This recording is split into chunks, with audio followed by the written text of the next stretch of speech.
Welcome everyone to a yet another Seekho one-on-one session. Seekho is a new intriguing platform for the youth which promotes micro-learning by focusing on upskilling through multiple topics. It is a video-first micro-learning based community. Our platform is driven by some of the credible industry experts and professionals who create meaningful content for our existing and growing 90k plus user base. We have with us today Katherine. Hi Katherine, how are you doing today? Hi, Anirudh. I'm good. And thank you so much for having me today. I'm really thrilled to be here.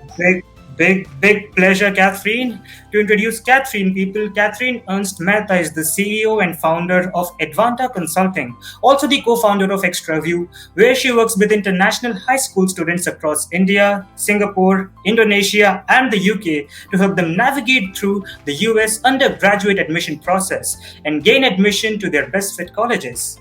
Katherine graduated magna cum laude from Kenyon College, Ohio, where she majored in anthropology, dance, and drama. How multi-talented. She built her career in international education after first coming to India as a student and a researcher in 2009. We are happy to feature her today and find her entrepreneurial story on Seekho. So, Katherine, I'm so excited to have you today. And to begin with, we'll be having a rapid fire round. Now, the maximum time that you'll be getting to answer is maximum of 5 seconds, so don't keep us waiting. The first question is coming right away. That one book that changed the way you look at things, Katherine. You want to change the way I look at things? Malcolm Gladwell, Tipping Point. Oh, that's fantastic. I'll definitely be looking up to that. I've never got a chance to actually read that book. So the second one coming right away, Katherine. One misconception in fitness you always come across. That there is a quick and easy fix-all, or there's a quick way to results. It's not. It's always consistency and dedication and hard work, like most things in life. I myself took 2.5 years to reduce 30 kilograms, so I can... Exactly, so you know that. All right, next one coming up. That one dish you could make and you would win Master Chef. That's a good one. Chocolate chip cookies. My chocolate chip cookies are fabulous. I'm definitely waiting to have some of yours, Cookie. All right, so next one. Gardening makes you? Relaxed. Relaxed. All right. So the last one for the rapid fire, Katherine. This is a signature question that we generally ask each and every thought leader. So one lesson you learned about life and tell every other person about. One lesson I've learned about life. Tick-tock. I know, there's 5 seconds. It's very similar to the fitness one. Consistency. If you put in the work every single day and you're dedicated to what you do, regardless of what it is, you'll always see the results. Wonderful, Katherine, wonderful. All right, so that was it for the rapid fire. And now we'll be proceeding with the Q&A. Now we'll be diving into the life and journey of Katherine and take as much insights as we can from her ever-inspiring journey. So the first one coming up right away. Books every budding entrepreneur should read, Katherine. Some of the books that you would like to suggest that everyone should go through. Right. Sure. So I really recommend Rock.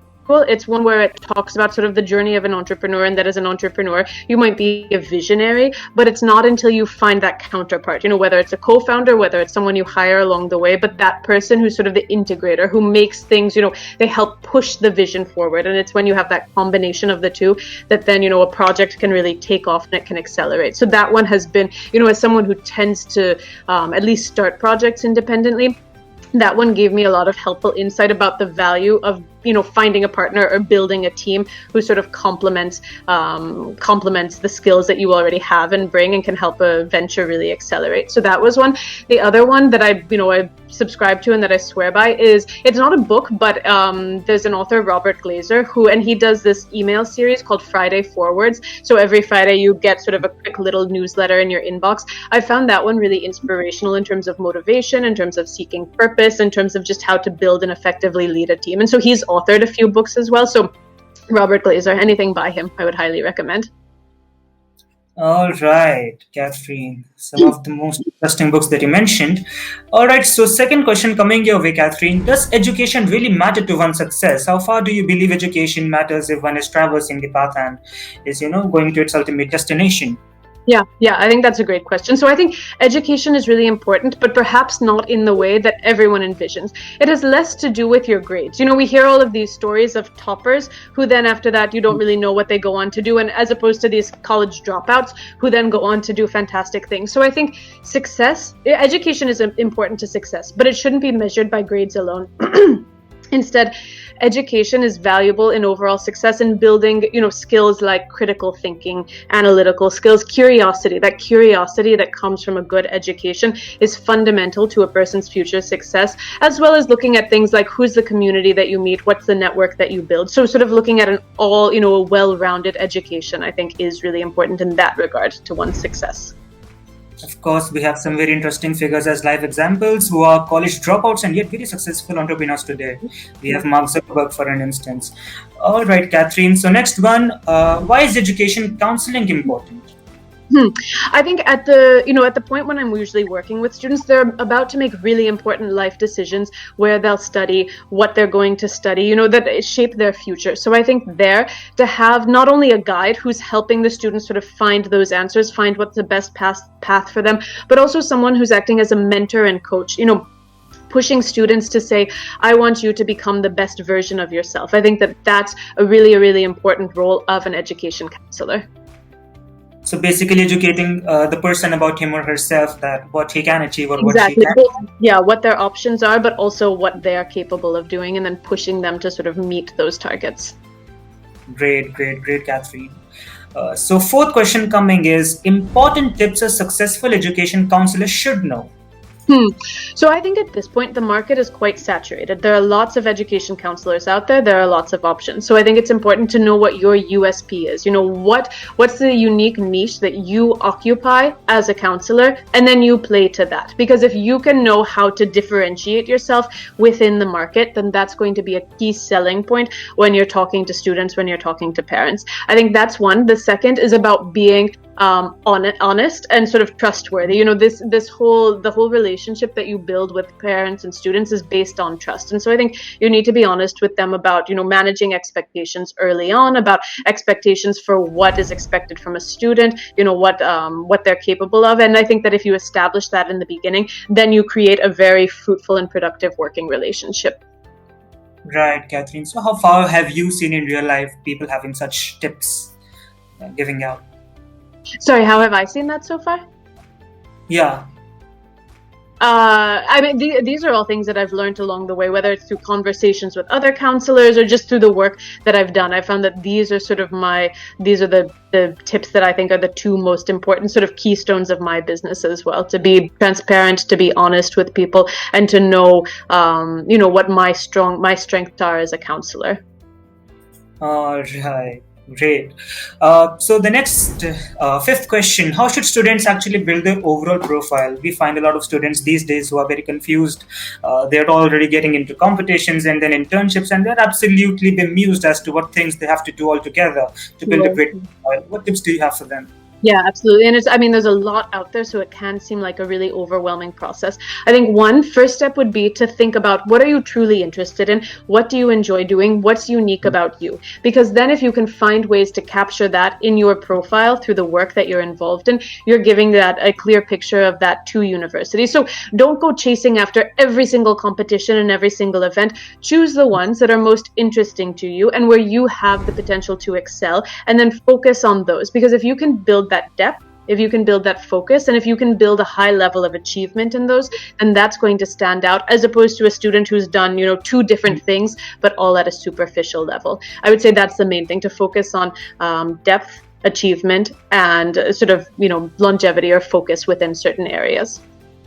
So basically, we first need to understand ourselves as to what things actually we are into, and then we should, deep dive into that same thing instead of targeting everything altogether. Exactly. Yes, exactly. So there's a lot of introspection as a part of the process.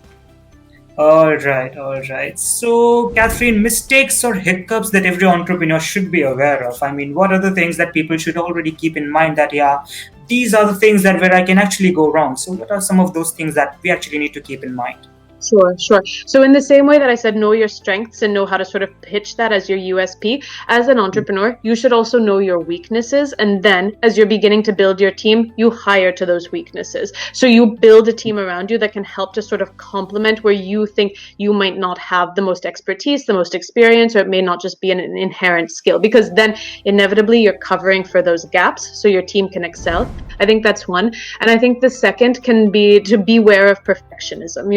If you want to keep building something until it's perfect, and only once it's perfect and you launch or you release it, you've waited too long. So it means that you have to launch before you think it's ready, because you'll continue to make revisions, you'll continue to change things on the fly, you'll continue to update and improvise, but you can only do that once you actually have users, once you actually have clients. And then, it's always about continuous improvement and updating. So don't wait too long to release.